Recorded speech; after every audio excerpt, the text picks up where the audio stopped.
A reading from the Holy Gospel as written to us by Luke. As Jesus continued his journey to Jerusalem, he traveled through Samaria and Galilee. As he was entering a village, 10 lepers met him. They stood at a distance and they raised their voices, saying, "Jesus, Master, have pity on us." And when he saw them, he said, "Go, show yourselves to the priests." As they were going, they were cleansed. And one of them, realizing he had been healed, returned, glorifying God in a loud voice. And he fell at the feet of Jesus and thanked him.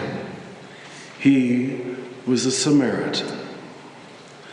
Jesus said in reply, "But 10 were cleansed, were they not? Where are the other 9? Has none but this foreigner returned to give thanks to God?"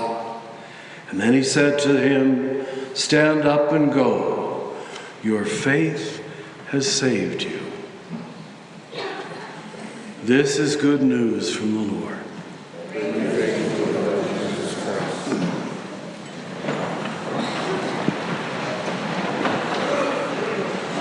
On first hearing, of course, it obviously seems like a gospel about gratitude and ingratitude, and it is, but not really. It's much more a gospel about insiders and outsiders.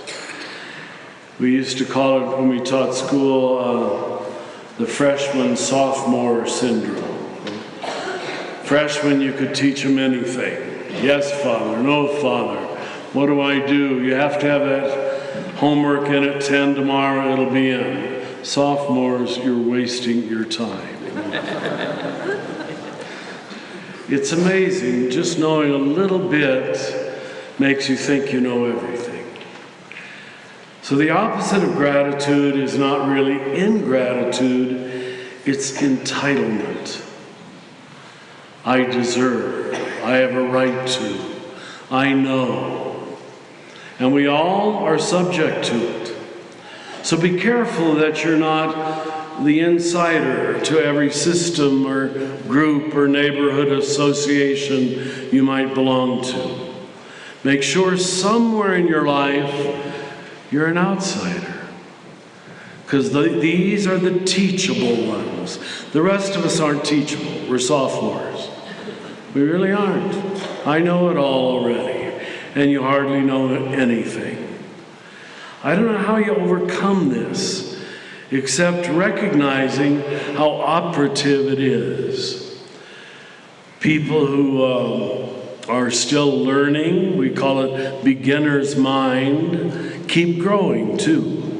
They keep changing. They're curious. And I think we all have to challenge ourselves there. Are we still at all curious? Or do we know it all? Certainly it's a temptation for me, standing here every week or most weeks, like I'm the teacher and I know, and you're the taught and you don't know. That's not a good arrangement, really. I'm sure there's a lot of you who could stand up here and say it much better. So we have to watch that we're not always fighting for the inside position, for it to be the in group. Because what Jesus says, and really this is the punchline of the gospel, he was a Samaritan.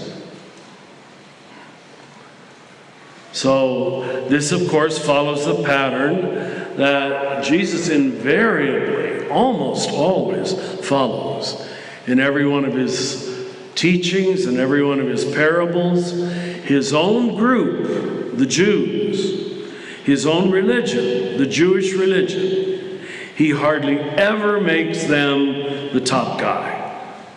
This is really extraordinary wisdom. Because he knows exactly what I've been trying to say. That the insider takes everything for granted. He deserves it.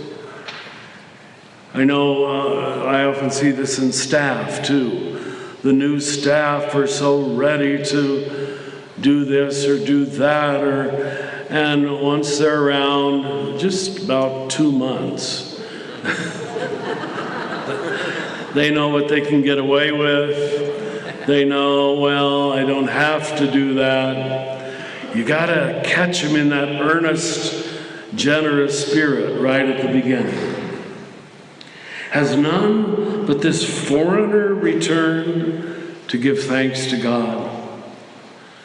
And right now in our country, we're not too attracted to foreigners, are we?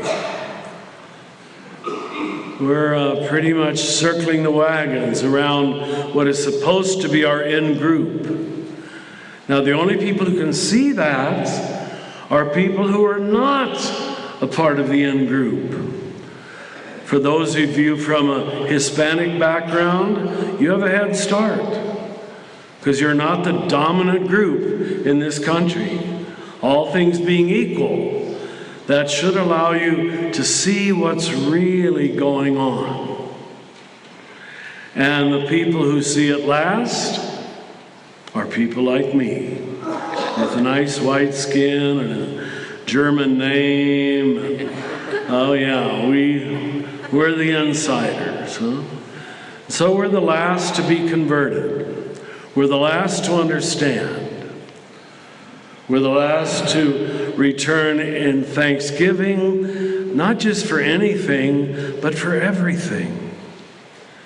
If any of you are fortunate enough to have any new immigrant friends, you see this in them.